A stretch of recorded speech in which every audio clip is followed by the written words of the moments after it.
What is up, guys? Welcome back to yet another Dragon Blades video. Hopefully everybody's doing well. We're going to continue with the investment series. I'm going to try to find some events to do in between, maybe some more guild stuff. I'm thinking about more content, maybe go ahead and shooting out that raw video. Still got the Book of Heroes to do, so we'll be probably cranking those out in between. But don't forget to do your Caledon, your arena event, your Zodiac event. Make sure you are participating in all of your missions and stuff like that, so you can get some rubies. I've been getting a lot there. Your Fortress, your Caledon, all that good stuff. Make sure we're tuning in to that, because that is very important. You get a lot of free rubies right now, as long as you're participating in the events and whatnot. So let's dive into it. We'll be doing some more Catherine stuff pretty soon as well. I'm still saving up to unleash her friend fully. I haven't gotten there yet. We're getting close though. We're getting pretty close. But yeah, we're in Paladins. We're almost done here. So this guy, I like this dude. He's actually not bad.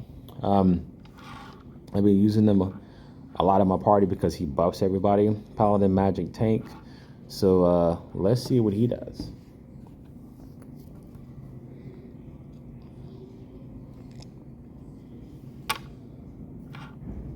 Oh, that's pretty neat.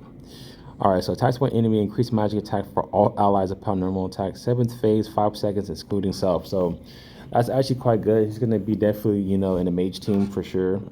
I don't use too many mages in my group, but he's definitely very powerful. Just that alone, that's not bad. His first ability inflicts 2,525% skill damage on one enemy. Cooldown 18.2 seconds. Specialty 1, single attack by 81, single attack increase by 81%, and magic attack increase by the same percentage for all allies. 7th phase, 5 stacks, including self. So that's pretty good. It's going to stack 5 times, meaning it's going to multiply that many times. I'm quite sure about that. So that's quite powerful just in itself. And specialty 2, increased received single damage by 51% for one enemy. 7th phase, 5 stacks only for bosses. So that's not bad either.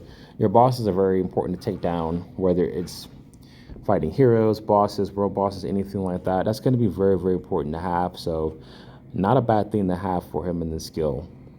That's really good.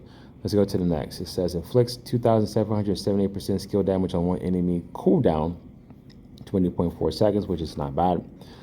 Specialty 1, increase cooldown speed by 15% for all allies. 7th phase for 18 seconds, excluding self. So keep in mind, your skills are very important, and the fact that he can increase the cooldown by 15%, that's not bad. That's actually quite powerful, guys. Let's not forget that. And it's 7th phase, so if it's like a 6th phase or less buff try to take your cooldowns, it's not going to work. It has to be 7th phase or higher. In 18 seconds, that's not bad neither. That's actually quite powerful.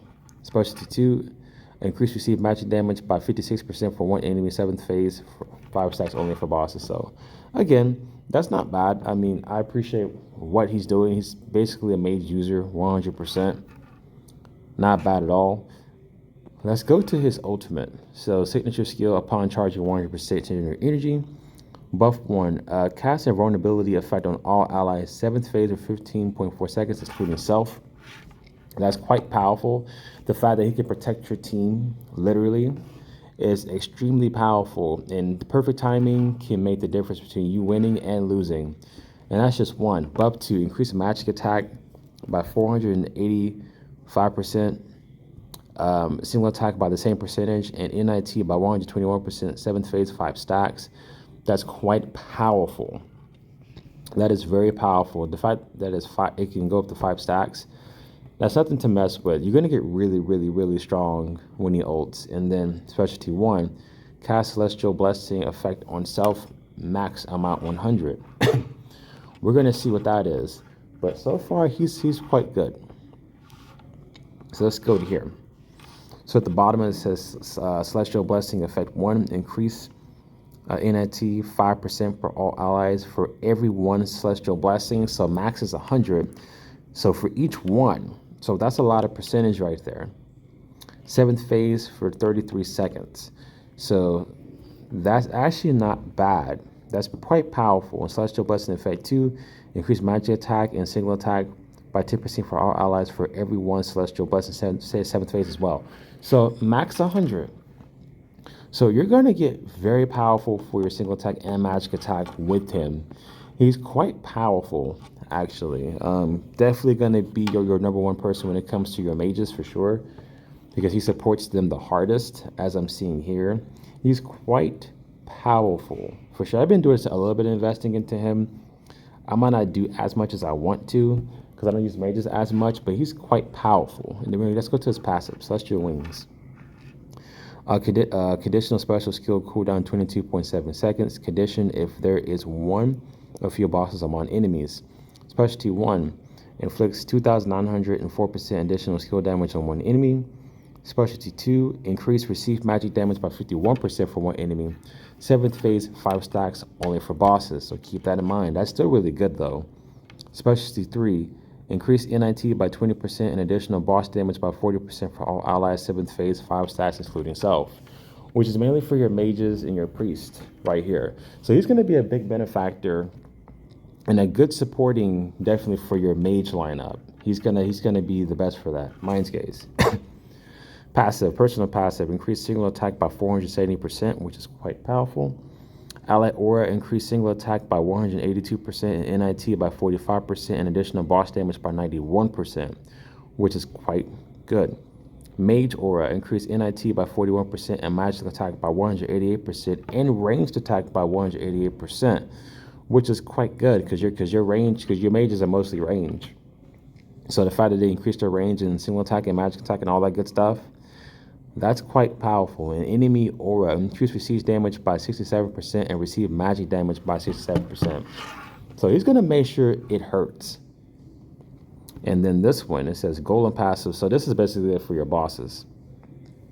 Personal passive, increase single attack by 970%. Allied aura, increase single attack by 400% and NIT by 100% and additional boss damage by 200%, which is quite good. Magic aura, increase single attack by 400%, NIT by 100%, additional boss damage by 200%, and a magic attack by 400%, which is a lot, guys. That's quite a bit, to be honest. Enemy aura, increase receive damage by 100% and receive magic damage by the same percentage, which is quite powerful. Specialty upon using Celestial Cleaver skill. Increase magic attack by 178%, additional boss damage by 89% for all allies. 7th phase, 5 stacks. So he's actually quite powerful, guys. I mean, I like what he does. Increase magic attack by 145% for all allies, which is great. Increase single attack by the same percentage for all allies because mine are at the same level. And then obviously for your golem, increase additional boss damage by 87% for all allies up when battling golem. And then obviously Sky Owl, which is his last ability.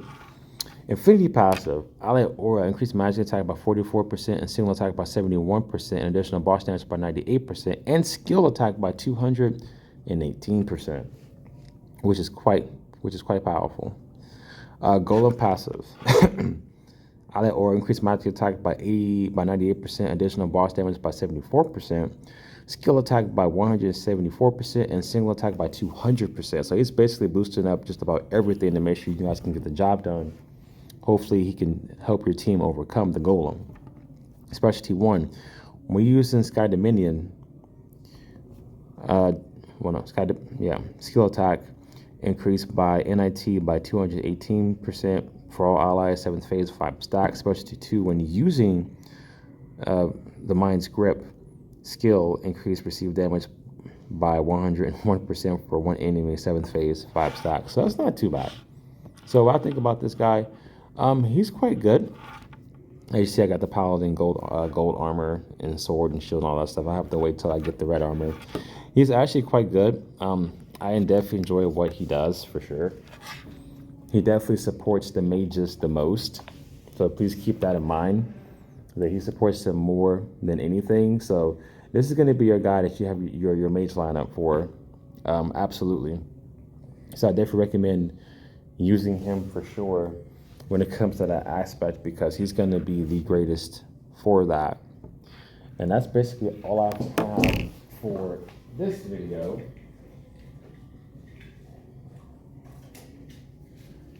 Because there's not really much more to say about him. He's definitely going to be a good support for your team, and I highly recommend you supporting in him and investing in him if you like having a mage team, because that's basically going to be your best bet when it comes to him. So guys, until next time, I hope you enjoy. This is a short video. I just wanted to get through it quickly.